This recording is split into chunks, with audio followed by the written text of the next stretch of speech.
Kalau yang hadir baru 11, tidak apa-apa. Kita langsung saja mulai biar tidak terlalu berlama-lama menghabiskan kuota juga untuk menunggu yang belum masuk, gitu ya. Baik, kita mulai pembelajaran kita pagi ini dengan mengucap Bismillahirrahmanirrahim. Silahkan memulai doa perkuliahannya masing-masing dalam hati agar berkah, semoga diberkahi Allah apa yang kegiatan kita jalani hari ini.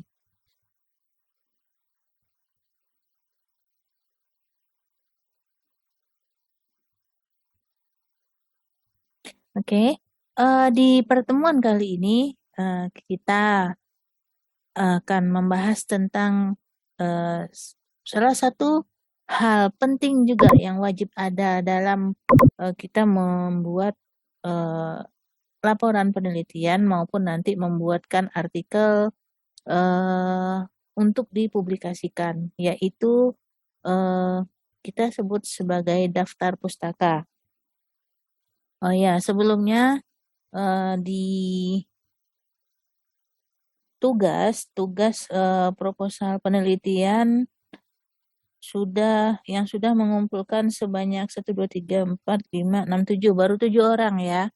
Baru 7 orang, dan proposal ini nanti akan saya review tugas proposal ini.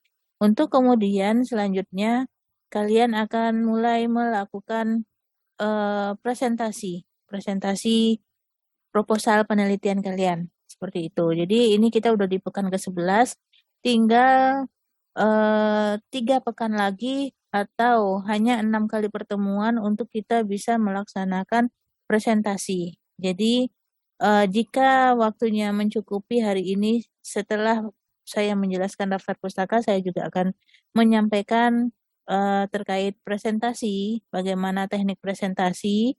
Kemudian jika tidak sempat di pekan ini, maka akan saya sambung di hari Kamis pekan depan. Dan kembali saya ingatkan, saya menunggu tugasnya paling telat hari Jumat ini ya, tugas proposalnya, untuk segera dikumpulkan agar saya juga bisa langsung mereviewnya terlebih dahulu. Jadi saya masih bisa untuk menemani kalian memperbaiki atau merevisi agar menjadi layak lah untuk secara teknis layak untuk dilanjutkan pada seminar proposal. Nanti ketika kalian seminar proposal, jika itu diterima atau tidak, atau ada revisi, bukan lagi dari segi teknisnya, tapi dari segi substansi. Maksudnya apa kalau dari segi substansi? Artinya adalah masalah kelayakan ide penelitian yang kalian bawa, kelayakan rencana solusi yang kalian tawarkan. Hanya bagian itu yang nanti akan menjadi tugas dari penguji proposal. Seperti itu ya. Ya, sekarang kita masuk dulu ke daftar pustaka. Ya, ini adalah bagian penting dan saat ini tuh punya cara tersendiri, cara yang lebih jauh berbeda daripada zaman dahulu ketika kita menyusun daftar pustaka. Nggak sama kalau kayak zaman dahulu itu bisa disusun secara manual saja. Tapi penyusunan secara manual itu tidak kurang dapat ditelusuri gitu loh. Asalnya dari mana, kemudian validasinya itu seperti apa, itu tidak tertelusuri dengan baik. Seperti itu. Nah, saya sharing screen, sudah kelihatan? Sudah, Bu. Oke. Langsung saja ya tentang daftar pustaka. Jadi pentingnya kita harus menyediakan sebuah lembar daftar pustaka pada bagian akhir dari keseluruhan isi. Ya, dari keseluruhan isi ya. Tapi bukan benar-benar bagian terakhir. Kenapa? Bagian paling akhir nanti itu adalah lampiran. Nah, daftar pustaka ini berada sebelum lampiran. Tapi daftar pustaka adalah bagian akhir dari keseluruhan isi laporan penelitian ataupun juga artikel publikasi untuk hasil penelitian kita. Seperti itu. Jadi, sifatnya adalah wajib untuk ada. Bahkan Jangankan pada laporan, pada proposal pun kita sudah harus menyediakan, harus sudah terlampir daftar pustaka yang kita miliki gitu. Jadi eh, selain dia wajib atau harus disediakan, eh, biasa kita kenali sebagai daftar pustaka, bisa juga pada beberapa penggunaan istilah disebut dengan referensi gitu ya, reference. Tapi kalau dalam bahasa Indonesia secara umum daftar pustaka, kalau nanti kita menulis dalam artikel dalam bahasa Inggris maka disebut sebagai reference, references seperti itu. Jadi isinya adalah acuan atau referensi yang berasal baik itu dari buku-buku ataupun misalkan dari artikel hasil penelitian yang diterbitkan di jurnal-jurnal publikasi ataupun itu eh, berasal dari koran atau majalah yang resmi ya, yang formal. Kemudian bisa juga asalnya dari web-web resmi, web-web resmi yang ada di internet. Misalkan kalau kalian pakai datasheet gitu ya, datasheet itu kalian dapatkan dari web resmi pabrikan sebuah komponen. Nah, contohnya begitu. Dan sumber-sumber lain yang diperbolehkan. Tapi ada sumber yang tidak boleh dipakai, misalkan web-web tidak resmi, contohnya blog pribadi gitu kan, yang di sana tempat orang untuk menuliskan hasil pemikirannya, tapi itu hanya berdasarkan asumsi. Jadi tidak bisa dipertanggungjawabkan. Kemudian web-web tempat jualan gitu ya, jangan dipakai. Ada nanti banyak sekali eh, kemarin-kemarin itu yang harus menampilkan gambar, ambilnya dari Tokopedia, ambil dari Bukalapak, walaupun itu memang barang elektronik, tapi itu semacam pasar. Pasar itu nggak punya sumber yang jelas seperti itu kan. Kemudian kayak Wikipedia itu juga sudah tidak boleh digunakan karena apa? Wikipedia itu hanyalah tempat untuk menyajikan kutipan gitu ya, hanya menyajikan kutipan. Tapi kamu bisa saja mencari sumber resminya. Biasanya kalau Wikipedia menampilkan sebuah ulasan, pasti dia akan menyertakan sumber-sumber yang dia pakai. Maka jika kamu membutuhkan, jika awalnya kamu mencari dari Wikipedia, maka lihatlah referensi yang digunakan oleh Wikipedia tersebut, sumber-sumber referensi yang dia terahkan di bagian akhir. Nah, jika referensi itu ada yang berasal dari misalkan jurnal atau dari buku, maka itu bagian itu yang kalian perlu tuju, kalian ambil seperti itu. Kemudian manfaatnya apa sih gitu? Manfaat dari daftar pustaka itu adalah sebagai petunjuk bahwa data yang diambil, bahwa data yang kita gunakan itu adalah data yang benar, data yang valid, data yang sahih, dan memenuhi etika penulisan karya ilmiah. Kemudian dengan kita menggunakan daftar pustaka itu juga artinya menandakan kita sebagai pengguna referensi, kita itu menghargai, menghormati penulis awalnya, penulis sebelumnya gitu ya, atau peneliti sebelumnya. Dengan kita menunjukkan bahwa kita ini mendukung, mensupport ide yang mereka bawa dan kita kembangkan, misalkan seperti itu.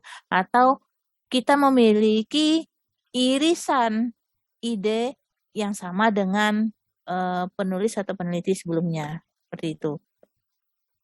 Nah, tujuannya apa? Tujuan adanya daftar pustaka itu pertama itu adalah untuk menguatkan tulisan ilmiah. Jadi bahwa kita dalam menyampaikan segala sesuatu yang sifatnya ilmiah itu harus dapat dipertanggungjawabkan. Salah satu bentuk pertanggungjawabannya adalah ini loh, saya punya rujukan-rujukan yang jelas. Saya punya acuan yang valid. Ini bukan fiktif. Ini tuh benar-benar kan benar-benar berdasarkan pada fakta, berdasarkan pada data gitu. Jadi tulisan yang kita buat itu jadi kuat gitu loh. Kuatnya gimana ya? Dengan nanti orang melihat daftar pustaka dan mereka bisa membuktikan dengan menelusuri sendiri. Dari mana sih ini asalnya? Benar nggak nih gitu. Jadi kita nggak bisa ngadi-ngadi ya kalau kata orang zaman sekarang ya, nggak bisa mengada-ada terhadap tulisan yang kita bikin gitu. Itu setiap kata yang kita sampaikan itu benar-benar harus dapat dipertanggungjawabkan. Kemudian tujuan atau fungsi berikutnya dari daftar pustaka itu adalah untuk menghindari tuduhan plagiasi. Jadi kalau sekarang itu kan kita kita membuat sesuatu itu kita bukanlah penemu pertama gitu ya. Kalau kayak siapa Newton adalah penemu pertama tentang gaya gravitasi misalkan. Tesla dia yang menemukan pertama setelah uji coba sampai 1.000 kali terhadap bola lampu misalkan gitu. Tapi kita kan enggak gitu ya. Mungkin kita terhadap misalkan kita mau mengadakan penelitian tentang lampu, kita hanya akan meneliti tentang eh, bahan apa yang bisa membuat lampu itu eh, berpendar dengan terang dengan kekuatan walaupun dengan daya kecil, dayanya hanya sekian watt, tapi pendaran cahayanya itu terang, fluxnya itu besar, misalkan seperti itu. Kemudian menggunakan bahan-bahan yang green energy, misalkan gitu, atau go green gitu. Nah, itu kan artinya kan kita melakukan pengembangan, kita bukan yang pertama. Nah, karena kita melakukan pengembangan atau eh, melakukan penelitian turunan dari yang sudah pernah ada, gitu kan, maka perlu sekali bagi kita untuk menyertakan daftar pustaka, daftar rujukan yang kita pakai. Jadi penelitian awalnya tentang lampu yang sudah pernah ada apa, gitu kan.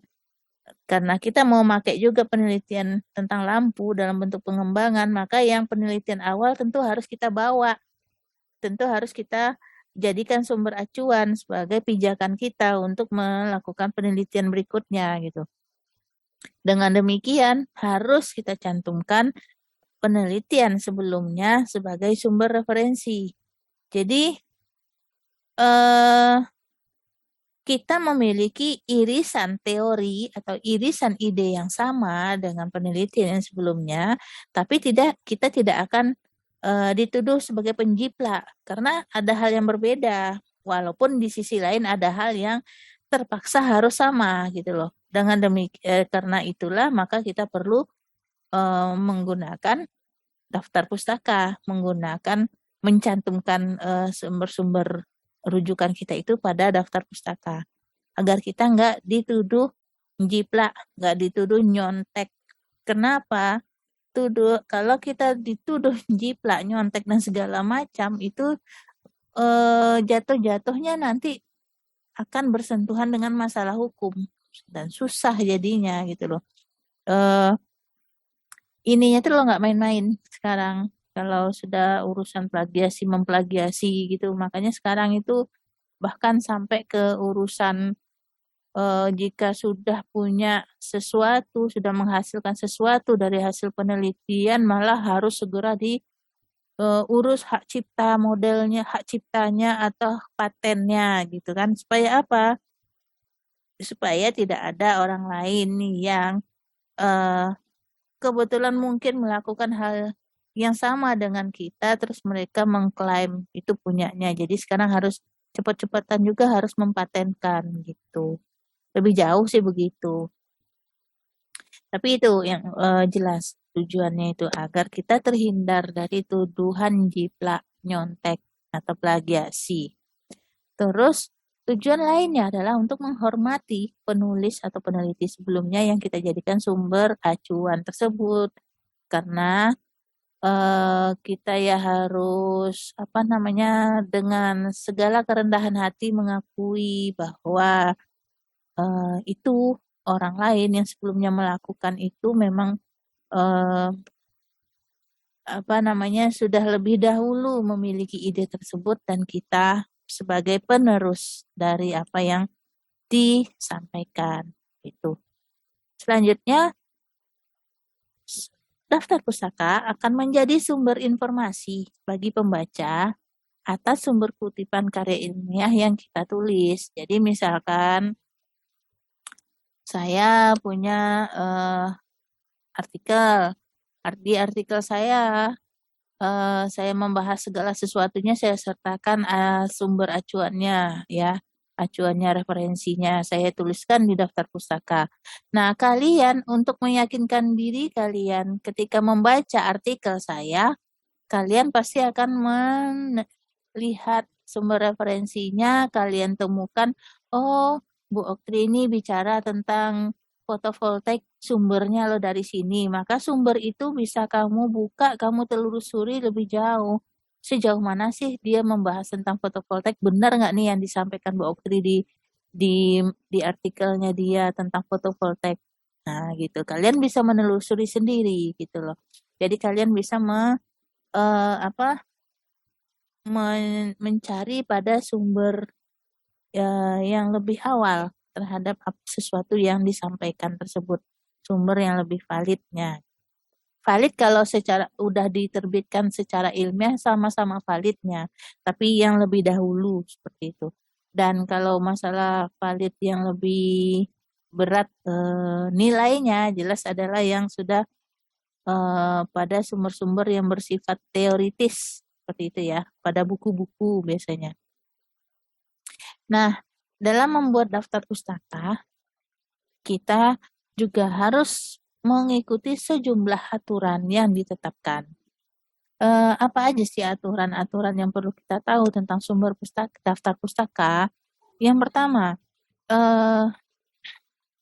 sumber kutipan, apapun itu yang kita nyatakan dalam karya ilmiah kita, maka itu harus kita tuliskan di daftar pustaka. Dan sebaliknya, apapun yang kamu tuliskan di daftar pustaka, maka itu benar-benar harus ada di dalam isi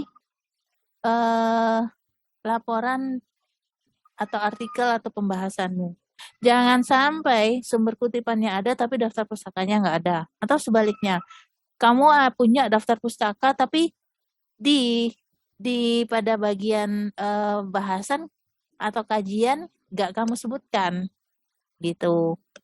Jadi kesannya apa itu namanya ya, goib gitu. Kok nggak sama gitu.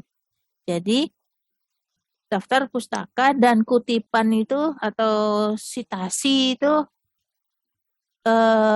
erat sekali hubungannya. Mereka harus saling melekat seperti itu. Terus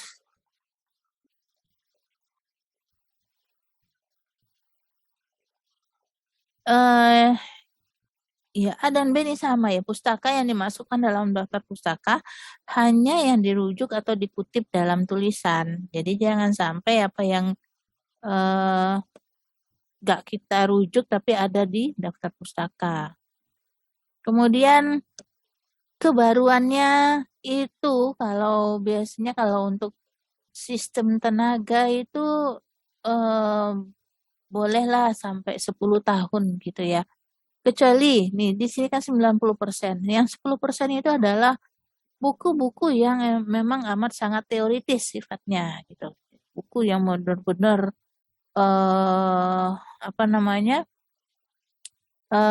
teori yang sudah tidak bisa dirubah lagi, dikembangkan lagi, emang sudah paten di situ gitu. Misalkan kayak hukum-hukum Kirchhoff itu sudah ada sejak tahun zaman 60-an 70-an gitu misalkan ya. Ya udah dia akan selalu begitu. Yang diperbarui kalau tentang hukum itu apa ya, perbaruan penerbitan aja gitu loh. Maka kita bisa mencari itu nanti kan awalnya itu dalam bahasa asing. Yang jelas pada tahun jadul terbitnya. Nah, kita pakai nanti yang terjemahan dalam bahasa kita yang diterbitkan di tahun-tahun yang lebih baru. Tapi isinya adalah tetap yang sudah fix tak bisa diganggu-gugat lagi yang sudah jadul itu.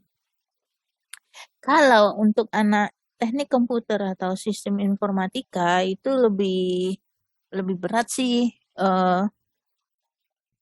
Paling jadul itu sumber pustaka yang bisa digunakan daftar pustaka itu adalah 5 tahun terakhir. Jadi kalau sekarang tahun 2021 maka kalian hanya akan boleh menggunakan itu eh, mulai 2016 ke sini gitu. Kenapa? Karena kalau dalam bidang komputer, bidang informatika itu perkembangannya itu amat sangat pesat sekali, bukan lagi berlari tapi sudah melesat gitu ya. Melesat sangat cepat. Jadi perubahan itu terjadi amat sangat cepat. Dan yang jelas apa yang kita ingin teliti, apa yang harus kita lakukan dalam penelitian adalah yang berdasarkan fenomena terbaru kan gitu loh. Ngapain yang jadul-jadul yang kita kerjain udah nggak relate dengan zaman sekarang gitu. Kecuali kalau sistem tenaga tadi, sistem tenaga itu memang jadi kita harus pahami dulu klasifikasi ilmu yang mau kita bahas itu gitu loh.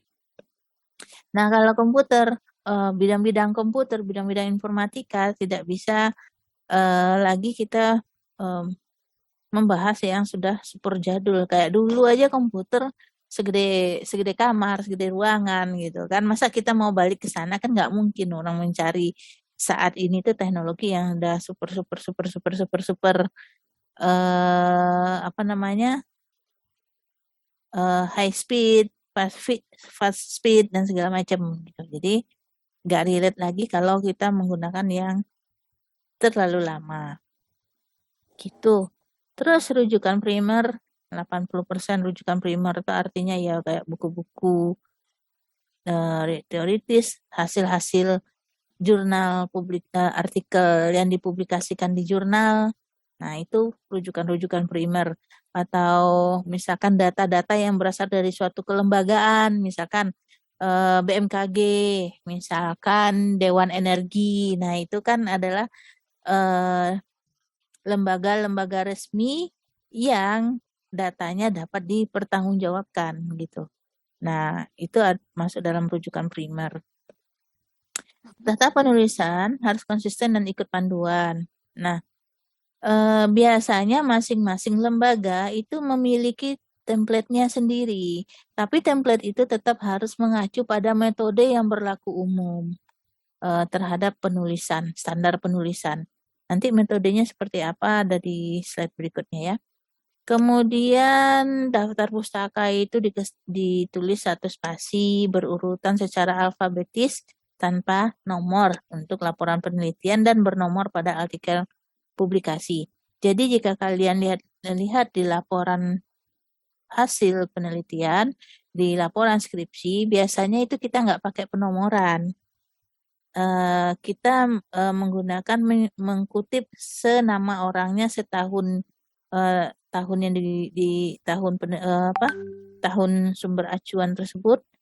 Kemudian kalau pada artikel yang dipublikasikan di jurnal baru menggunakan nomor gitu.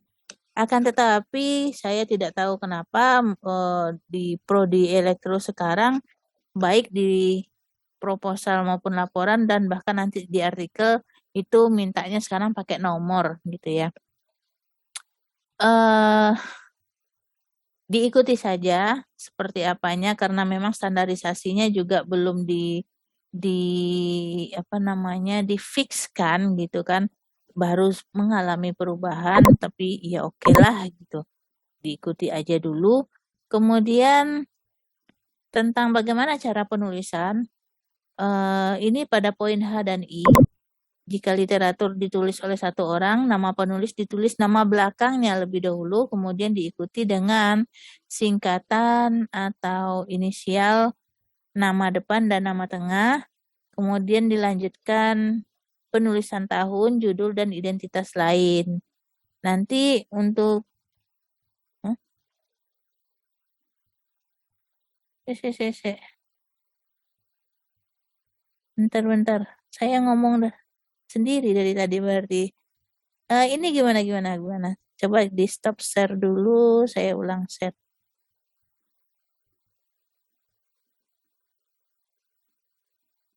Nah, udah tampil belum? Sudah, Bu. Oke, maaf ya. Kenapa itu tadi ya? Jadi untuk bagaimana bentuk penulisannya, kalau di sini aja kalian lihat mungkin kalian akan bingung. Nanti lebih baik langsung lihat di contoh gitu ya. Nah, ini metode-metode yang berlaku untuk cara penulisan daftar pustaka. Ada yang disebut dengan APA style, Harvard style, Vancouver style, IEEE style, dan ISO style. Saya tidak menjabarkan satu persatu, tapi secara garis besarnya yang banyak digunakan kalau di bidang teknik, terutama elektro, itu adalah yang IEEE style. Jadi IEEE ini adalah suatu organisasi yang membawahi ilmuwan-ilmuwan bidang elektro secara umum. Di dalam itu elektronya macam-macam, ada mulai dari listrik sampai ke listrik, elektronika, telkom, kontrol, dan komputer gitu. Nah, yang IEEE ini menjadi rujukan sebagian besar di bidang teknik elektro. Ada lagi yang umum itu ya apa Harvard, ISO, dan Vancouver style. Nah, nggak usah bingung-bingung juga untuk menelisiki satu persatu. Nanti bisa dilihat saja langsung di model contoh. Sebenarnya sih secara garis besar ada persamaan antar masing-masing metode ini, yaitu tentang bagaimana cara menampilkan mulai dari bentuk penamaan, penyampaian judul, tahun, dan segala macamnya. Seperti itu. Nah, ini aja langsung kita lihat. Yang pertama itu untuk model penulisan daftar pustaka pada buku teks. Jadi aturan penulisannya adalah nama belakang, kemudian singkatan atau inisial nama depan, dan nama tengah, jika ada nama tengahnya. Terus tahun penerbitan, judul bukunya dicetak miring, edisi buku, nama penerbit, kota penerbit. Nah, kalau penulisnya lebih dari satu orang, nanti kalian baca yang poin I pada aturan daftar pustaka di atas gitu ya. Contoh seperti ini. Ini mohon maaf karena contoh-contohnya bukan di bidang teknik, tapi secara umum cara penulisannya adalah sama. Nah, ini nama orangnya mungkin namanya T siapa gitu, ini nama depannya, dan ini Mernana adalah nama belakangnya, dan di sini dibalik, Merna di depan, T-nya nama depan itu jadi belakang. Jadi kalau kayak saya Oktriza Melfazen, maka harus dibalik jadinya Melfazen O, seperti itu. Misal siapa?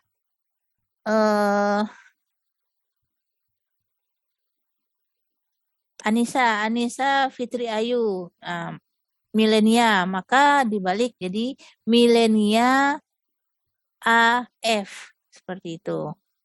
Terus siapa penulis berikutnya? Misalkan Taufan Adiguna, berarti dibalik jadi Adiguna T. Nah, seperti itu. Kemudian tahun, lalu tahun penerbitan, kemudian judul bukunya, kemudian edisinya, kemudian nama penerbit, dan kota.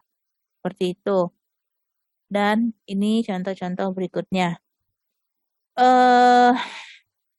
Itu pada laporan. Nah, jadi kalau di laporan nanti akhirnya kan tersusunnya secara alfabet ya. Jadi kalau kayak saya, Oktriza Melfazen kan dibalik jadi Melfazen O, maka saya berada pada alfabet M. Kalau misalkan Taufan Adiguna kan dibalik jadi Adiguna T, maka nama Taufan Adiguna itu berada pada paling atas, Adiguna T, jadi A. Anissa Fitri Ayu milenia kan dibalik jadi milenia AF, maka Anissa walaupun abjad awalnya adalah nama depannya adalah A, itu harusnya di atas, maka dia harus bergeser ke bawah ke alfabet ke abjad M, milenia AF. Seperti itu. Itu kalau susunan di laporan begitu. Masih nggak berubah ya? Masih, Bu. Aduh, ya wes tak stop lagi dulu.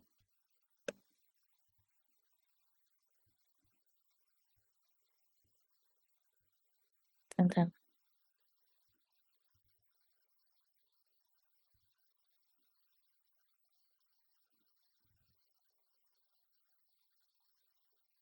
Nah, ini kelihatan?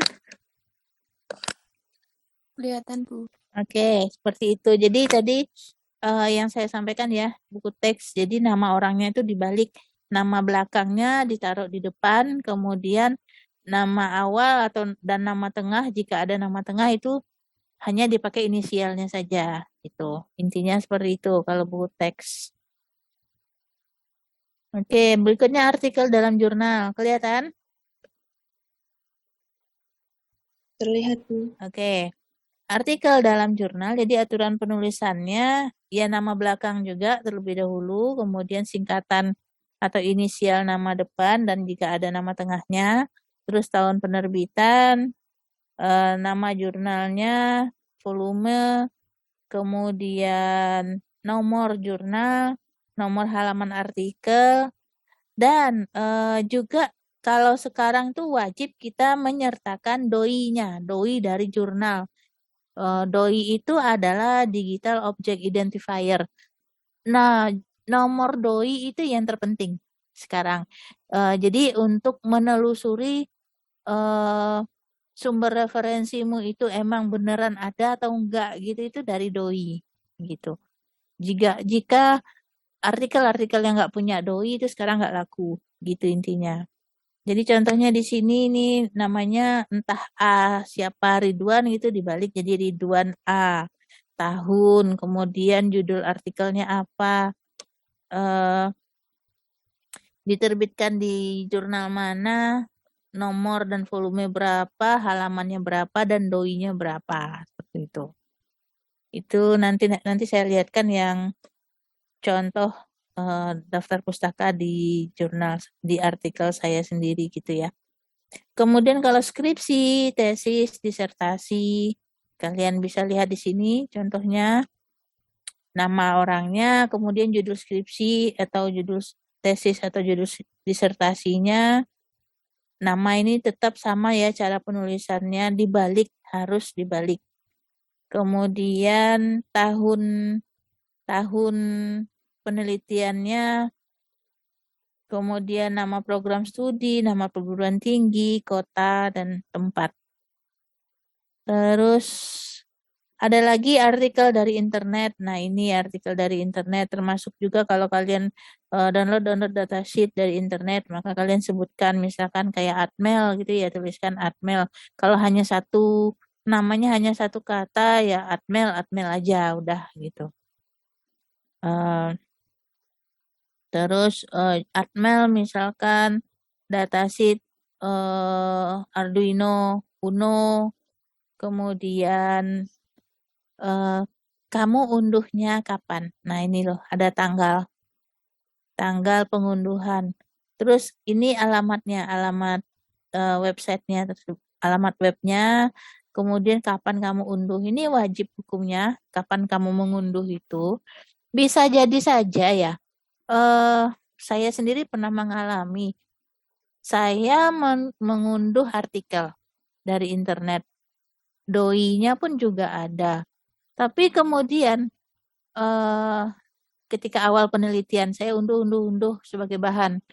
Kemudian pada akhir penelitian ketika saya menyusun laporan, saya mendatangi kembali alamat tempat dulu saya ngunduh itu sudah nggak ada, hilang gitu. Bisa jadi pada saat saya mengunduh dulu itu saya masih pakai mode gratisan ya, hanya nyari di Google Cendikia gitu kan, mana yang gratis saya ambil.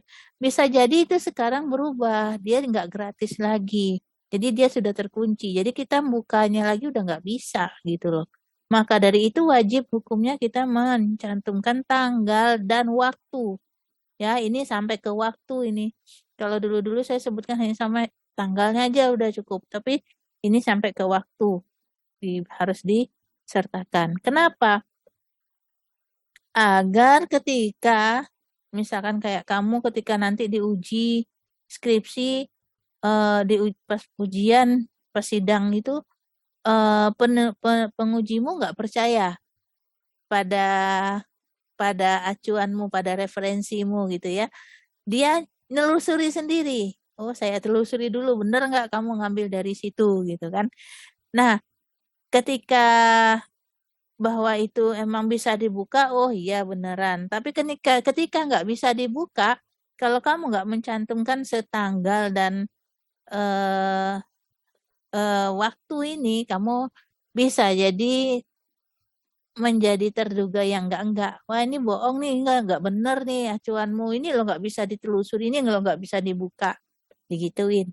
Tapi dengan kamu mencantumkan tanggal dan waktu ini, maka ya sudah, berarti mungkin pada saat itu memang bisa dibuka, sekarang enggak gitu loh. Toh pada kenyataannya memang pernah terjadi seperti itu gitu loh. Yang dulu bisa dibuka, diambil, sekarang nggak bisa gitu. Jadi jangan pernah lupa ketika kalian mendownload itu catat kapan waktunya, tanggalnya gitu. Tolong dicatat. Jadi kalian mencari sumber referensi itu harus punya eh, data data apa namanya, membuat apa ya namanya itu, eh apa ya, semacam tabelnya tersendiri. Nah, bikin dalam bentuk tabel. Oh, ini referensi saya, judulnya ini, alamatnya di sini, kemudian saya unduh waktu itu tanggal sekian pada jam sekian. Itu harus ada, wajib ada gitu. Bisa jadi juga suatu referensi dulu kita unduh, tapi kemudian nggak jadi kita pakai. Nah, itu menjadi record kita. Jadi kalian harus punya recordnya gitu loh. Kemudian ini artikel dari internet. Nah, berita dari majalah atau surat kabar, berarti kamu sebutkan surat kabarnya atau majalahnya apa, judul beritanya apa, kapan diunduhnya, halaman berapa gitu. Bukan kapan diunduh, kapan terbitnya dan halaman berapa. Kalau dia adalah koran atau majalah eh, online, maka terbit secara online-nya kapan. Itu harus detail kalian sampaikan. Nah, kemudian ini kembali ke masalah alfabetik dan penomoran dalam menyusun daftar pustaka. Sekarang itu kalau zaman dahulu kan modelnya manual. Tinggal kita tuliskan aja satu persatu di lembar daftar pustaka. Kalau sekarang nggak bisa seperti itu, nggak cukup hanya begitu. Sekarang itu untuk membuat, menyatakan bahwa daftar pustaka yang kita pakai itu emang beneran, emang valid, itu ada pengelola referensi yang perlu digunakan. Kalau pada jurnal-jurnal publikasi itu mereka minta dibuatkan daftar pustaka atau sumber referensi itu menggunakan Mendeley Reference Manager, atau kalau enggak dengan menggunakan fitur references pada word processor gitu. Nah, kemarin di grup di forum PSTE, forum elektro itu Pak Kaprodi sempat nge-share ya, nge-share ini cara penggunaan Mendeley untuk membuat daftar pustaka, mengelola daftar pustaka, mengelola sumber referensi. Seperti itu. Kalian bisa tolong dibuka ya, itu udah di drive, dalam bentuk drive itu ditaruh Pak Kaprodi, tolong dibuka dan dicermati. Tapi ada satu lagi juga selain pakai mendelay adalah dengan menggunakan fitur references pada word processor. Jadi pada MS Word itu ada. Nah, nanti saya kasih lihat habis ini. Nah, ya, langsung deh. Kita stop screen dulu ya. Kita akan lihat. Jadi, bagaimana bentuknya pengelolaan.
Nah, ada kelihatan?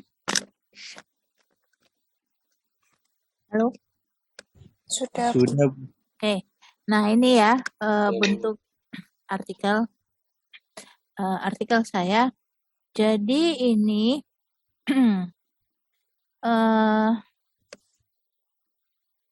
ini saya menggunakan bentuk penggunaan daftar pustaka dan kutipan dan daftar pustaka itu dalam bentuk penomoran ya, dalam bentuk angka.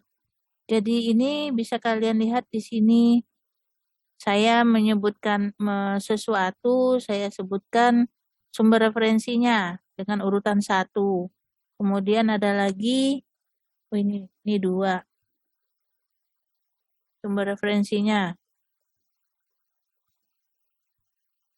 Terus berikutnya sumber referensi lagi 3, 4 gitu. Sumber referensi lagi 5, 6 dan seterusnya. Nah, satu hal juga yang perlu saya sampaikan, saya tambahkan daftar sumber referensi itu, daftar pustaka itu kalau kalian menerbitkan artikel di jurnal publikasi itu kalau untuk mahasiswa itu minimal itu dia minta sekitar 15. Jadi setidaknya kalian dalam melakukan penelitian itu minimal sumber resmi kalian itu ada 15 ya. Sementara kalau dosen lebih lagi. Ini saya sampai 27 sumber, baik itu buku maupun artikel maupun datasheet gitu. Nah, caranya itu gimana? Jadi ketika kita menyusunnya, ini kan referensi, kalian lihat di sini sumber pustaka atau referensis.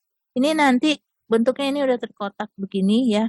Terkotak begini itu caranya gimana? Jadi kalian lihat di sini ini ada referensis. Lihat nggak? Apa namanya nih? Tab referensis.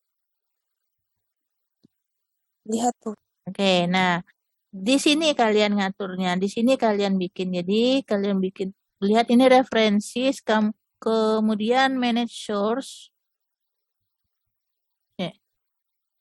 Referensis, manage source. Nah, keluar kayak gini. Di sini nanti kalian nulis, kalian bikin di sini dengan tata cara yang sudah disebutkan tadi ya. Mulai dari namanya ini kan disusun sesuai dengan nak baby liatin Pak Tukang bentar. disusun berdasarkan aturan. Jadi, tapi di sini mungkin kalian akan lihat. Jadi ini, Waalaikumsalam. Ini diisiin semua ya sampai, oke. Seberapa banyak yang dibutuhkan yang diminta. Nah, kebetulan pada jurnal yang saya masukkan ini, dia minta itu paling sedikit 25, paling sedikit. Maka saya menyusunnya sampai 25 banyaknya. 27 saya sediakan. Nah, buku itu bentuknya beda, Bu. Tadi katanya kan nama depan kemudian diikuti nama belakang diikuti inisial nama depan. Ini tergantung bagaimana penyusunan yang diminta oleh si pemilik jurnal. Seperti itu. Akan tetapi ketika kalian menyusun baik di proposal penelitian, kemudian di laporan penelitian, kalian susunlah seperti yang disampaikan tadi. Itu adalah aturan mendasar. Aturan mendasar. Kalau mau lebih detail ini nanti gimana? Kalian tanyakan template-nya ke Prodi. Seperti itu. Nah, kalau Prodi mintanya baik di proposal maupun laporan dalam bentuk angka, maka kalian tulislah seperti ini. Sebutkan dalam bentuk angka. Boleh kalian sebutkan misalkan nama orangnya siapa, misalkan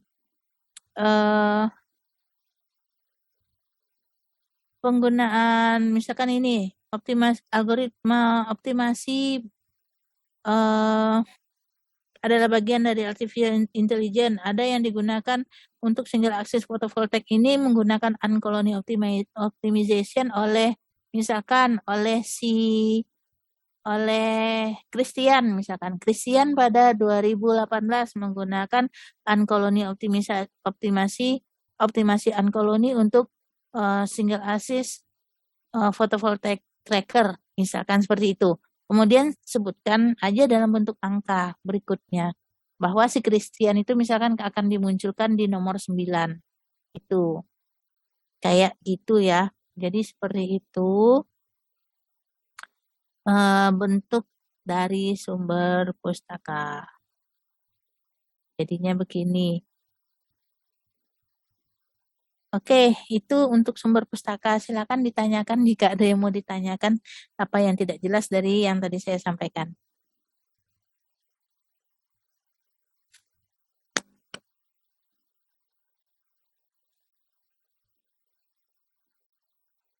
Halo, silakan. Sekarang boleh di-unmute.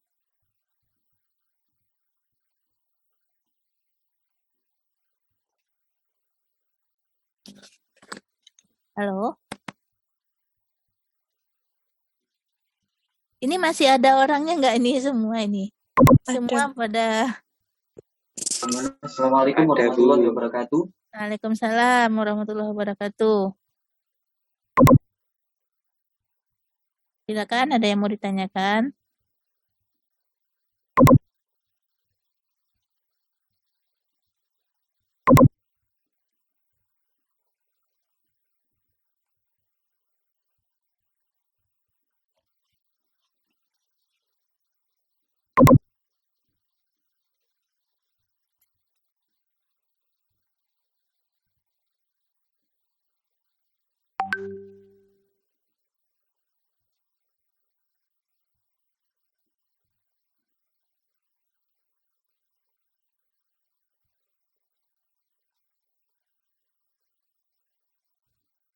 Ada yang mau ditanyain nggak nih? Kalau nggak berarti paham ya. Halo.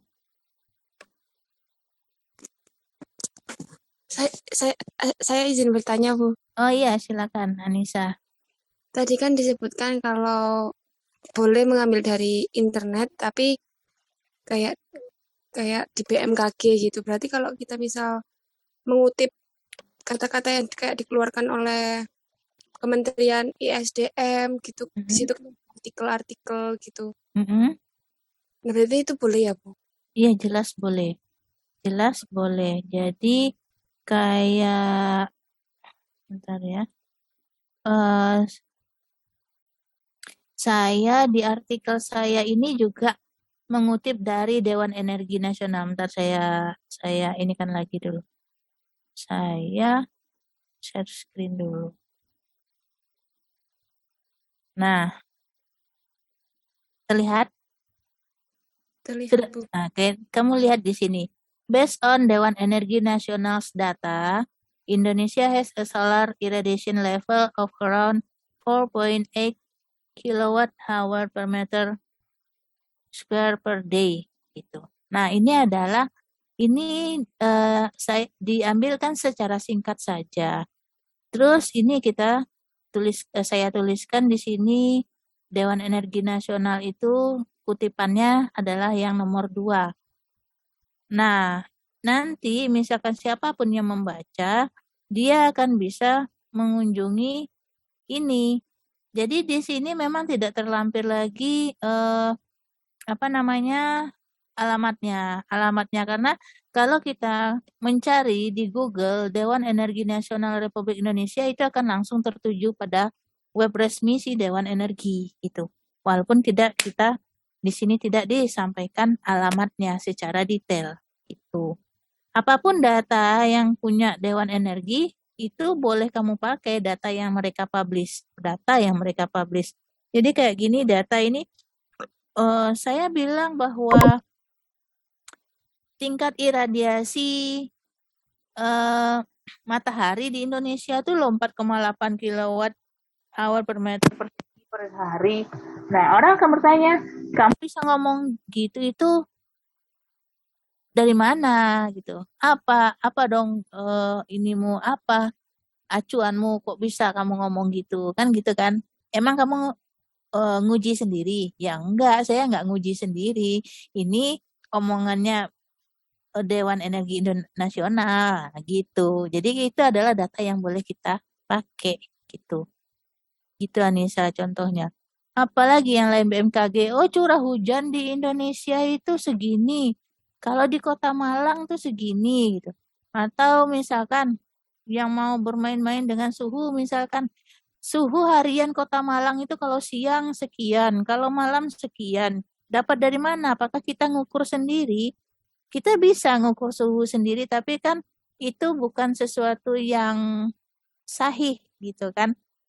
Mana hasil ukurannya kan nggak gitu, tapi ada lembaga yang legal untuk menyampaikan data-data seperti itu. Kita boleh pakai data mereka gitu. Kayak gitu, Anissa. Halo, Anissa. Apakah kalau di laporan penelitian harus diberikan linknya, Bu? Di daftar pustakanya, Anissa. Dia daftar pustaka tuliskan kalau mau lebih jelas gitu ya. Jadi kalau dengan kita pakai pengelola referensi, ini kan yang biru-biru ini kalau diklik ini nanti bisa menuju ke eh, linknya langsung gitu loh. Jadi itu maksudnya menggunakan pengelola referensi kayak Mendeley atau tadi pakai fitur reference di word processor tuh. Jadi kayak gini, ini kalau kamu lihat ini, klik ya https://doi.org bla bla bla bla ini. Kalau diklik nanti akan menuju ke eh, alamat si referensi ini, alamat si apa namanya kutipan yang sumber referensi yang dipakai ini gitu. Gitu maksudnya. Jadi dia akan tampil biru-biru. Ini artinya dia langsung ngelink seperti itu. Jadi kalau kayak Dewan Energi, BMKG, cukup kamu tuliskan BMKG, ntar dia udah biru sendiri tuh. Baik kamu pakai Mendeley maupun pakai fitur reference. Nanti kalau di orang-orang yang pengen tahu ngeklik itu akan menuju ke sana langsung. Seperti itu Anissa.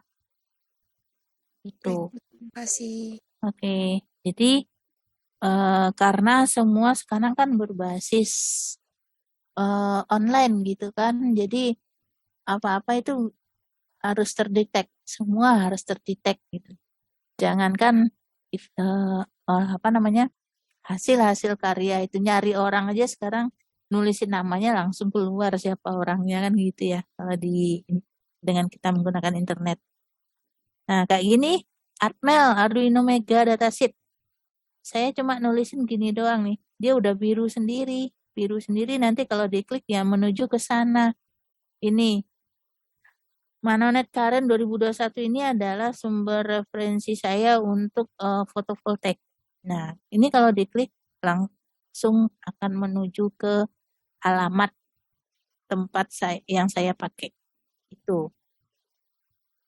Nah, kalau yang jurnal-jurnal, yang artikel yang berasal dari jurnal tadi kan harus disebutkan doi ya. Ini doinya. Tuh, doi. Doi ya, harus berdoi. Digital Object Identifier. Seperti itu. Yang lain, ada yang mau ditanyakan? Silakan. Ini untuk masalah daftar pustaka.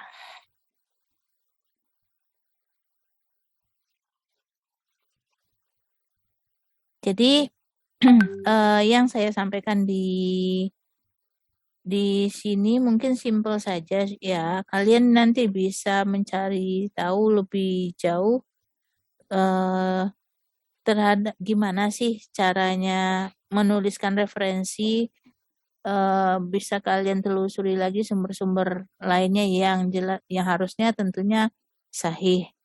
Nah, yang pasti acuan kalian sesungguhnya adalah template yang disediakan oleh Prodi. Itu. Acuan sesungguhnya kalian adalah template yang disediakan oleh Prodi. Jadi, Prodi mintanya seperti apa? Gitu.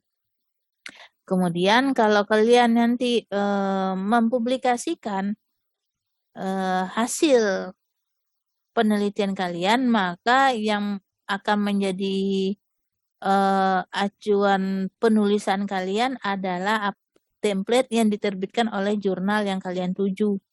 Kalau kalian nerbitkannya di Sains Elektro, ya berarti kalian pakai template yang disediakan oleh jurnal Sains Elektro. Jika kalian mempublishnya ke jurnal di tempat lain, maka yang menyesuaikan dengan template yang mereka sediakan.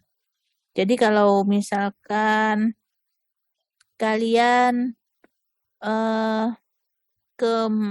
menuju sebuah jurnal gitu ya, kayak ini misalkan saya menuju ke kinetic.umm.ac.id. Ini adalah jurnal publikasi untuk artikel-artikel, maka mereka akan menyediakan ini nanti nih template. Jadi ini adalah template. Nih template. Jadi kalian bisa klik template ini. Ini saya share screen nggak tadi nih? Belum, Bu. Belum ya saya. Ngobrol sendiri. Aduh. Nah, misalkan gini nih. Kelihatan? Terlihat. Nah, ini salah satu alamat jurnal ya. Ini saya gunakan jurnal Kinetic UMM. Tapi kalian nggak usah pakai ini karena ini Sinta 2 berat gitu. Kalau kalian cukup yang pakai Sinta 5 atau 6 aja maksimum, atau yang tanpa Sinta pun juga nggak apa-apa gitu. Ini hanya sebagai contoh. Nah, jurnal itu apapun OJS-nya ya, Open Journal System-nya itu, dia akan menyediakan template-nya. Nah, ini kayak contohnya. Kita klik, lihat template. Nah, seperti ini. Maka kalian ya ikutilah aturan penulisan apa yang disampaikan oleh template ini gitu. Seperti itu. Termasuk nanti pada model reference-nya. Ini di sini dia bilang referensi minimal, daftar pustaka minimal harus 25 menggunakan apa style. Nah, yang tadi saya gunakan itu adalah pakai yang namanya apa style. Kemudian, the main references are Repuch International Journal of Proceeding and DOI. Hyperlink must be provided. Jadi DOI-nya harus ada. Kalau jurnal yang kamu gunakan nggak pakai DOI, nggak diakui, nggak boleh gitu. Jadi kalau hanya sekedar menuju ke alamatnya aja, itu nggak boleh. Harus pakai DOI.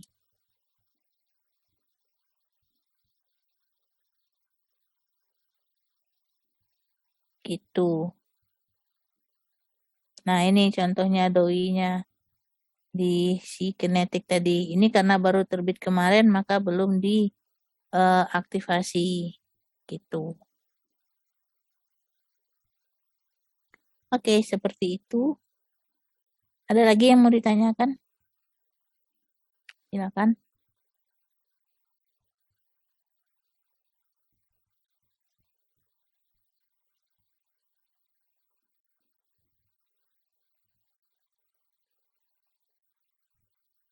Halo, ada lagi yang ditanyain enggak? Kalau enggak udah selesai nih.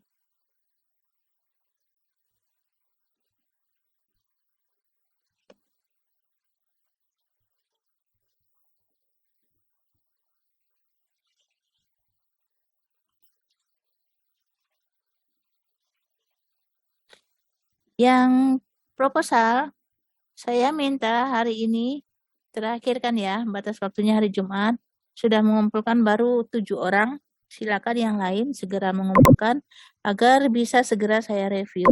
Kemudian selanjutnya yang perlu kalian sediakan adalah mempersiapkan presentasinya. Nah, presentasinya ini nanti kalian harus menyampaikan dalam bentuk video. Jadi kalian bikinkan video, nanti videonya kalian kirim ke saya dan saya akan mereviewkan video-video kalian itu lewat Zoom di pertemuan-pertemuan berikutnya. Saya pengen sampaikan dulu aja tentang bagaimana presentasi proposal penelitian. Mumpung masih ada waktu ya. Ada waktu berapa lagi nih? Oh, masih 8:38, jadi masih ada waktu. Saya mau sampaikan. Masih ada di sanakah semua? Mas, Syukurlah. Nah, udah tampil? Oke. Presentasi proposal penelitian. Nah, jadi apa sih yang akan dinilai nanti dari presentasi yang kalian sampaikan ketika seminar proposal? Yang pertama adalah kelayakan dari penelitian yang kalian lakukan tersebut. Ya, jadi kembali pada tingkat urgensinya apa sih kamu melakukan penelitian ini? Nah, itu adalah pertanyaan mendasar yang akan disampaikan oleh penguji kepada kalian. Intinya ya kasarannya, pentingnya apa sih penelitianmu ini? Nah, gitu. Apa sih yang mau kamu cari? Apa sih masalah yang mau kamu selesaikan dengan kamu melakukan penelitian ini? Gitu. Dan memang kalau untuk teknik ya sebenarnya lebih prefer itu lebih apa ya, lebih kecenderungannya itu lebih banyak pada yang sifatnya terapan. Artinya apa? Jadi kalau yang terapan itu suatu hasil yang jelas bisa langsung diimplementasikan di masyarakat. Jadi bukan penelitian-penelitian yang sifatnya masih sekedar hanya sampai di hitung-hitungan doang gitu loh. Bahkan kalau hanya sekedar simulasi aja pun itu kan belum menggambarkan kebermanfaatan yang seperti apa sih ini yang mau kamu cari gitu. Nah, maka lebih banyak itu memang kalau teknik itu sifatnya terapan gitu. Kemudian selain dari kelayakan penelitian, berikutnya yang akan menjadi penilaian bagi penguji adalah teknik presentasimu. Jadi seberapa besar tingkat keberhasilanmu meyakinkan penguji terhadap tema yang kamu bawa, terhadap ide penelitian yang kamu punya. Jadi itu tuh sebenarnya ya kuat-kuatan kamu meyakinkan penguji, intinya di situ. Ketika kamu siap, kamu menguasai dari A sampai Z, bahkan penelitian yang sesungguhnya sederhana saja pun bisa terlihat menarik karena meyakinkan. Akan tetapi ketika kamu tidak siap, sebagus apapun penelitian itu bisa jadi itu akan tertolak gitu loh. Sebagus apapun idemu akan jadi tertolak ketika kamu nggak siap. Gimana sih tahu siap nggak siapnya ya? Dari seberapa meyakinkannya kamu dalam memberikan jawaban terhadap apapun yang ditanyakan oleh si penguji itu. Maka penting sekali teknik dalam berpresentasi. Tolong bikin dirimu benar-benar dalam kondisi siap. Siap itu ya dari A sampai Z gitu loh. Dari hulu sampai ke hilir tuh siap semua. Proposal dalam bentuk Word-nya sudah jadi, sudah dikumpulkan. Kemudian yang proposal makalah tadi itu, yang dalam bentuk Word itu kamu olah menjadi file presentasi. Tampilkanlah dengan semenarik mungkin. Ketika kita presentasi, kita jangan lagi menampilkan rangkaian kata-kata yang jumlahnya ratusan bahkan ribuan itu. Tapi sampaikanlah dalam bentuk gambar. Sampaikanlah dalam bentuk poin-poin utama gitu. Jadi jangan menyampaikan dalam bentuk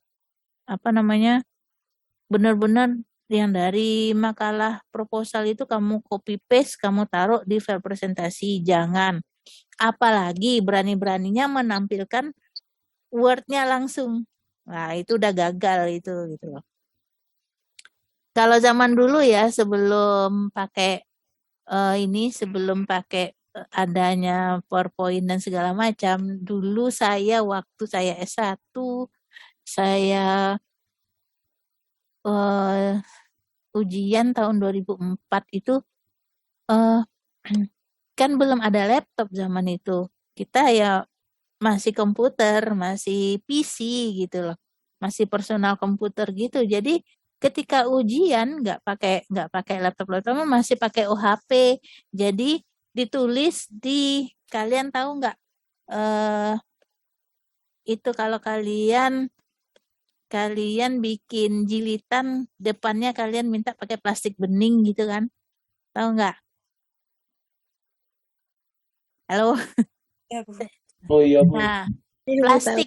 plastik bening itu, disitulah dituliskan blok diagramnya, disitulah digambarkan apa yang perlu digambarkan. Spesifikasi sistem, ya tuliskan di situ, di plastik bening itu. Terus plastik bening itu taruh di OHP, nanti tampil di dinding gitu loh. Jadi nggak semewah kalian sekarang ya gitu loh. Benar-benar mau ujian itu sampai nyiapin karton. Jadi nggak cukup hanya OHP aja, karton itu dituliskan misalkan karton ukuran berapa itu ya, A2 itu kan karton putih itu loh, karton putih ukuran A2 nanti dibagi 4, satu karton itu menyampaikan 4 bagian poin-poin yang penting. Kalau kurang ada lagi karton satu lagi gitu. Dan peralatan perangnya ya spidol, penghapus, jadi masih nulis-nulis. Kalau ditanya soal hitung-hitungan ya masih dituliskan di whiteboard gitu loh. Benar-benar harus, kalau nggak dalam kepala semua ya udah wassalam gitu. Kalau sekarang sih enak, masih dipersiapkan dengan PowerPoint dan segala macam. Kita masih kemungkinan jawaban masih bisa kita persiapkan di bagian-bagian bawah PowerPoint. Nanti ketika agak gugup dikit jawabnya, buka aja PowerPoint-nya kan gitu. Jadi gitu, balik ke sini. Jadi sebenarnya dengan kemudahan teknologi kalian sudah harus lebih punya banyak waktu, punya banyak tenaga untuk mempersiapkan diri kalian benar-benar mengisi sepenuh-penuhnya pikiran kalian itu sebelum maju perang. Intinya gitu. Jadi kuasailah urgensi penelitian serta masalah yang kalian ajukan. Kalian melakukan, identifikasi masalah saya ini, masalah yang mau saya bahas ini. Itu tidak cukup hanya sampai nemuin masalahnya itu doang, tapi kenapa sih masalah itu kamu bahas? Pentingnya apa? Kemudian ke depannya masalah itu jika diterapkan itu hasilnya akan bagaimana gitu. Jadi segala kemungkinan pertanyaan yang akan bisa muncul itu ya harus dipertimbangkan. Nah, maka dari itu pada bagian ini tuh juga jangan sampai hanya mikir-mikir sendiri. Belum tentu apa yang kita pikirkan itu sudah cukup luas untuk menghadapi si penguji. Jadi banyak-banyaklah juga diskusi. Tanya temanmu, kira-kira kalau saya punya masalah begini, menurutmu apa ya sisi yang belum terungkap yang perlu saya ketahui dari permasalahan ini gitu. Diskusilah gitu loh. Tanya ya walaupun teman mungkin aja apa sih pengetahuan atau ininya wawasannya ya lebih kurang sama dengan kamu, tapi paling tidak sudut pandang temanmu tentu berbeda dengan sudut pandangmu gitu loh. Point of view-nya temanmu tuh beda dengan point of view-nya kamu. Jadi itu bisa menambah masukan bagi kamu terhadap masalah atau tema yang kamu mau bahas itu. Hal-hal yang tidak terfikirkan olehmu bisa saja terfikirkan oleh temanmu gitu loh.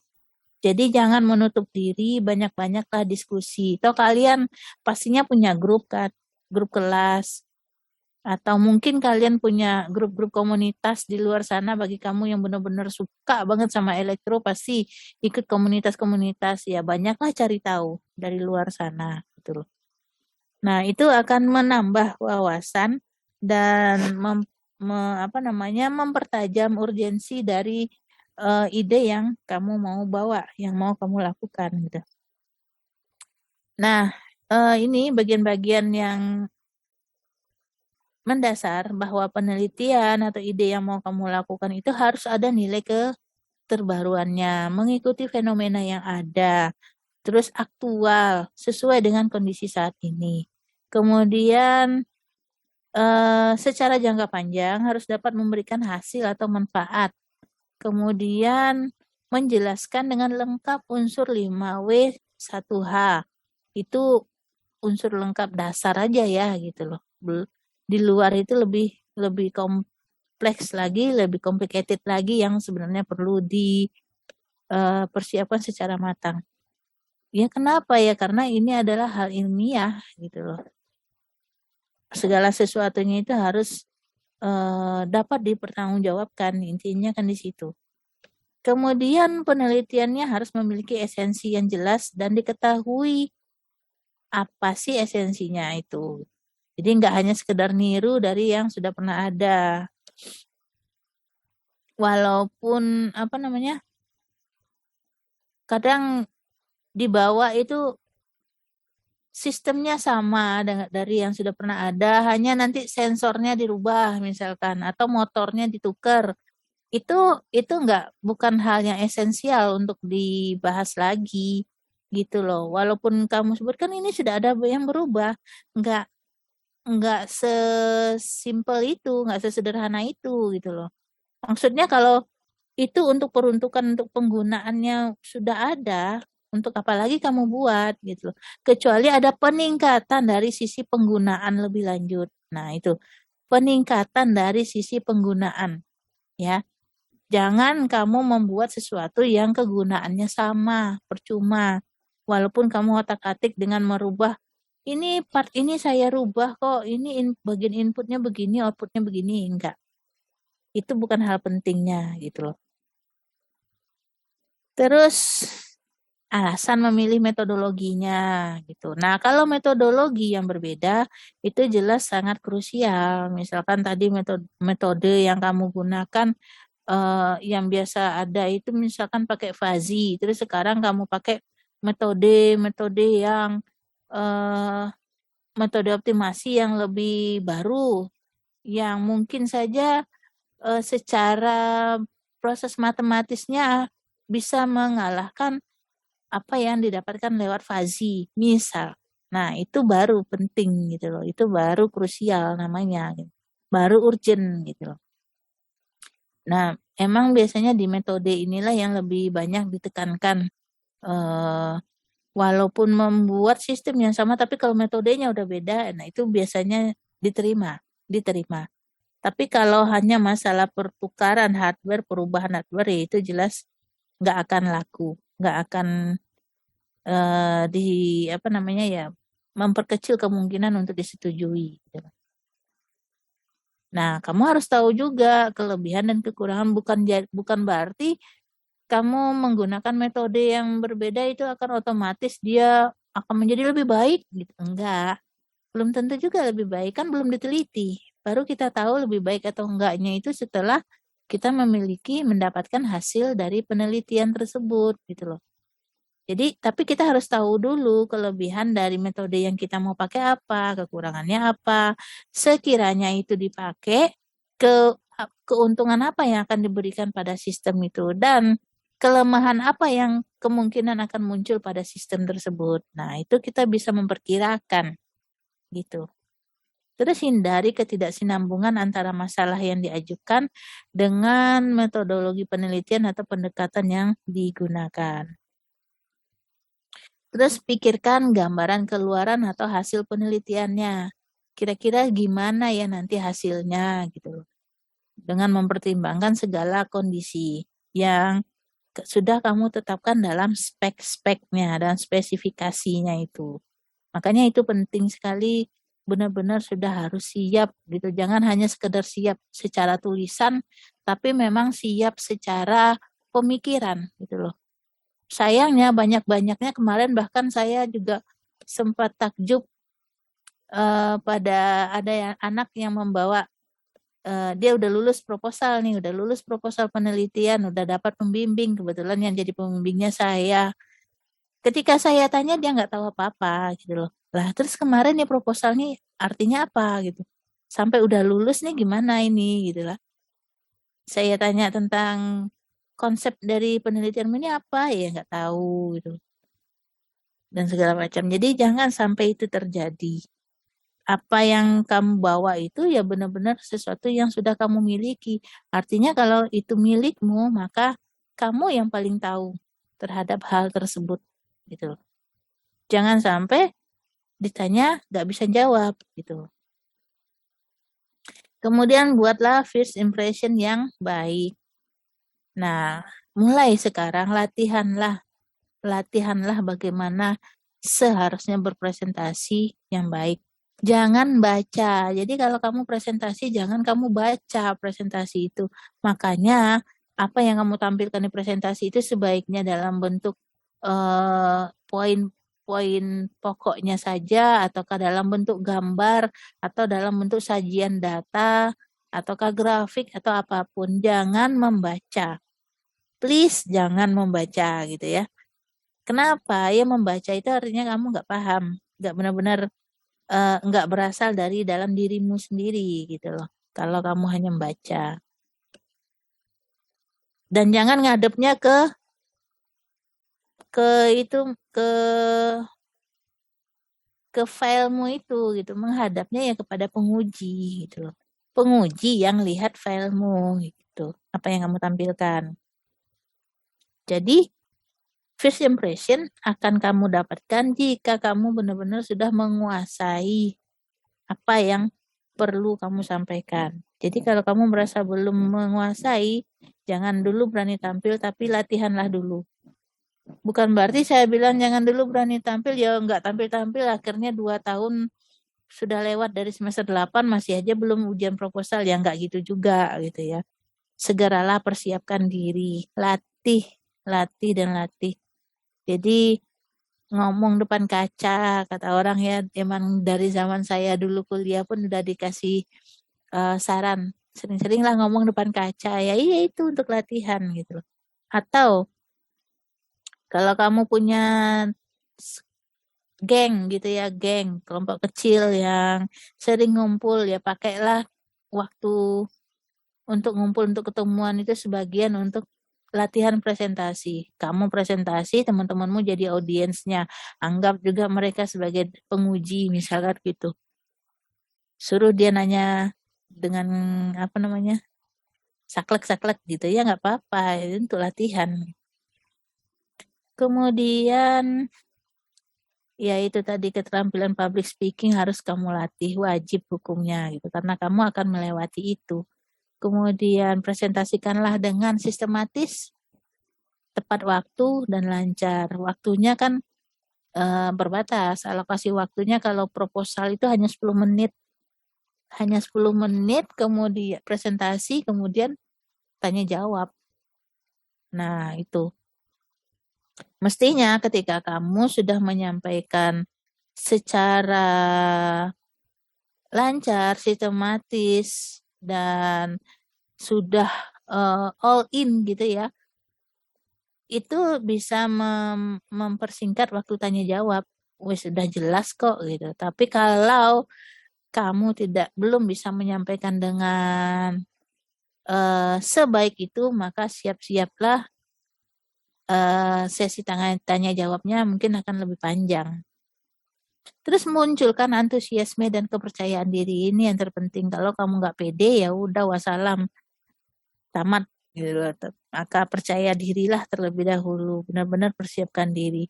Tapi jangan juga sampai bikin kamu jadi ketakutan, aduh gimana gitu, sampai nervous segitu-gitunya, ya jangan juga, nggak perlu. Yang penting kalau kamu siap, ya insya Allah akan berjalan dengan baik. Jadi kemudian yang terakhir juga, bahwa ini adalah kegiatan formal, maka ya tampilkanlah dirimu seformal mungkin.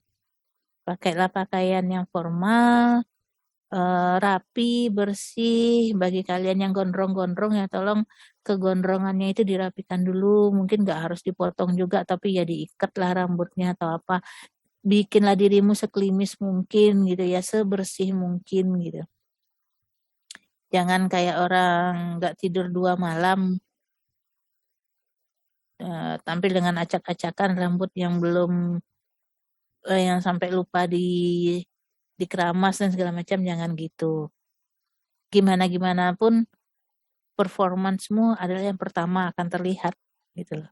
Kalau performancenya aja udah gak meyakinkan, gimana nanti ini lo Bu Albert Einstein aja lo keriting gak pernah sisiran, ya beda. Gak pernah sisiran tapi dia gaya eksentrik kan gitu. Alokasi waktu. Nah, ini presentasi maksimum 15 menit, 10 menit itu untuk presentasinya. Kalau pengujinya puas dengan presentasimu, mungkin ya 5 menit tanya jawab itu cukup, tapi jika tidak, bisa aja sampai 30 menit gitu. Ini nggak nakut-nakutin loh ya, ini beneran. Terus ya kalau sidang akhir ya nanti aja lah, kalau di tugas akhir, di presentasi ujian akhir itu nanti ada harus demo dari sistem yang kamu bikin. Gitu. Jadi bikinlah PowerPoint-nya. Sebenarnya kalau di sini saya tuliskan maksimum 20 halaman, jangan sih. 10 halaman lo cukup. 10 halaman untuk proposal itu lo cukup. Kemudian untuk sidang skripsi di sini tertulis 30 halaman, ya juga jangan. Karena apa? Yang perlu kita tampilkan itu ya data-data yang sudah kita benar-benar olah, sudah dibentuk menjadi grafik. Ya udah, grafik itu yang kita tampilkan, kita ceritakan gitu loh. Kita kisahkan gitu. Seperti itu. Nah, materinya ya semua dari bab 1 sampai bab 3 itu semua harus kamu sampaikan. Gimana caranya dari bab 1 sampai bab 3 harus tampil semua dalam 10 lembar dalam waktu 10 menit. Nah, itu yang perlu kamu olah. Gimana caranya? Nah, ini ada contoh. Masih tampil nggak sih ini slide-nya? Masih, Bu. Masih, Bu. Nah, ini Masih. contoh. Oke, saya lanjutkan. Contoh perancangan kontrol pintu garasi dan lampu penerang otomatis.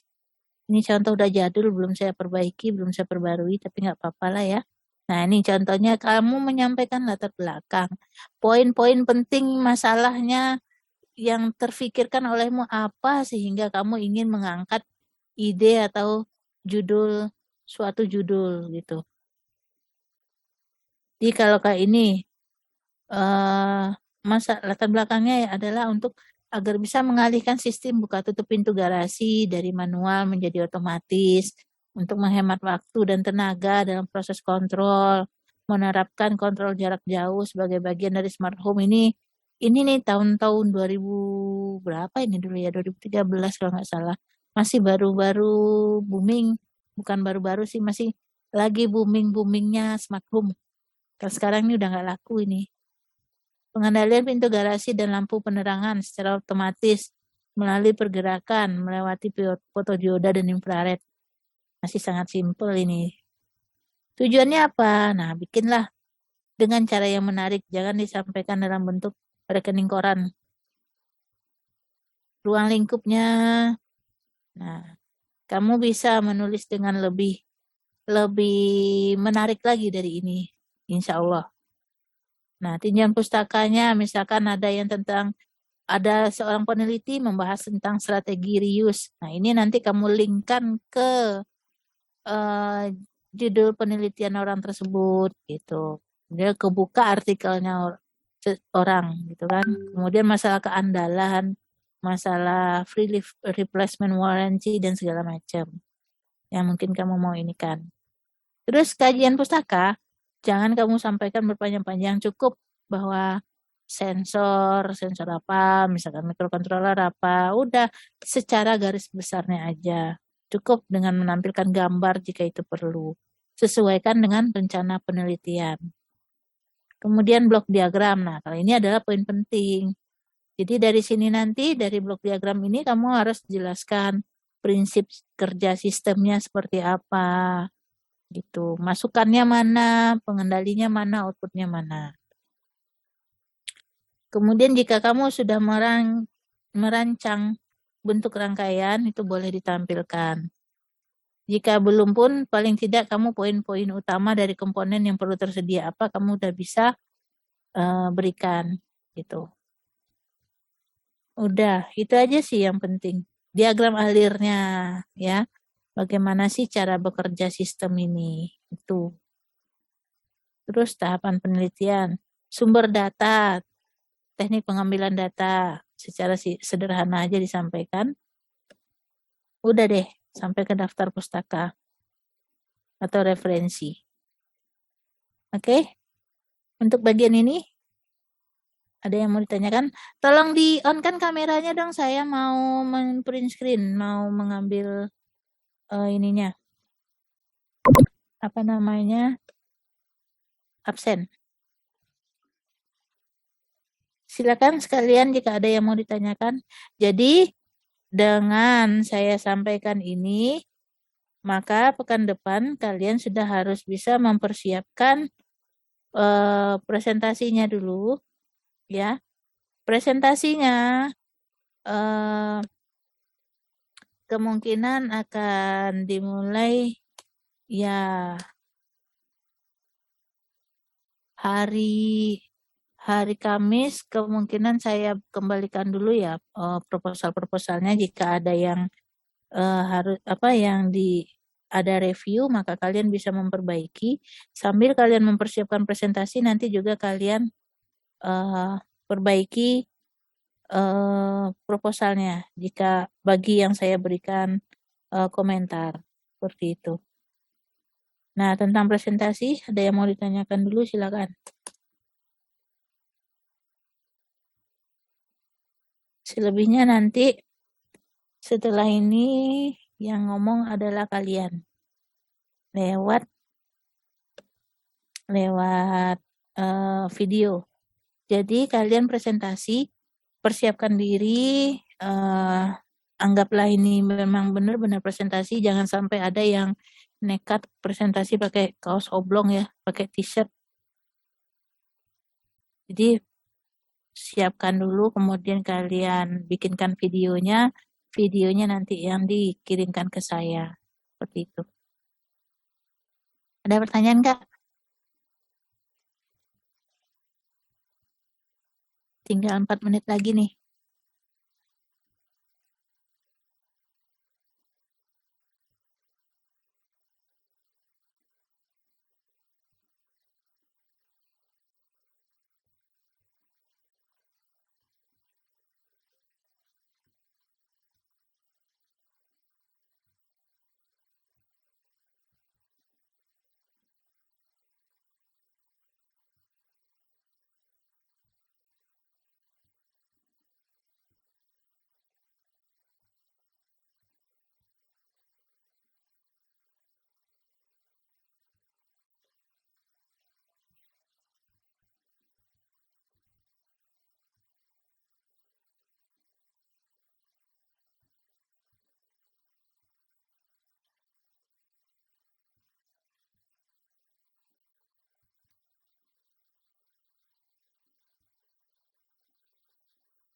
Ada pertanyaan?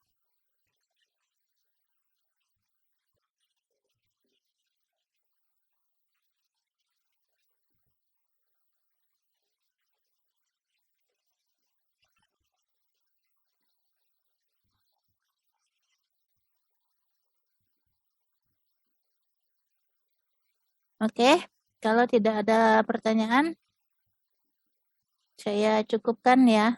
Sampai di sini sudah kita dapatkan dua pembahasan hari ini, yaitu tentang daftar pusaka dan tentang bagaimana teknik presentasi. Silakan, saya tunggu hari ini proposal bagi yang belum mengirimkan tugas proposalnya. Dan silakan coba mempersiapkan diri untuk membuat presentasi proposalnya yang akan menjadi tugas lanjutan dari tugas besar kita terkait proposal penelitian. Nanti akan saya kirimkan materinya di grup WA. Baik, terima kasih atas perhatiannya. Semoga bisa dimengerti, bisa dipahami, dan dapat digunakan dengan sebaik-baiknya untuk menunjang kewajibanmu, yaitu terkait dengan proses penelitianmu nanti. Semoga bermanfaat, semoga berkah. Kita akhiri dengan mengucap alhamdulillahirabbil alamin. Assalamualaikum warahmatullahi wabarakatuh. Waalaikumsalam warahmatullahi wabarakatuh.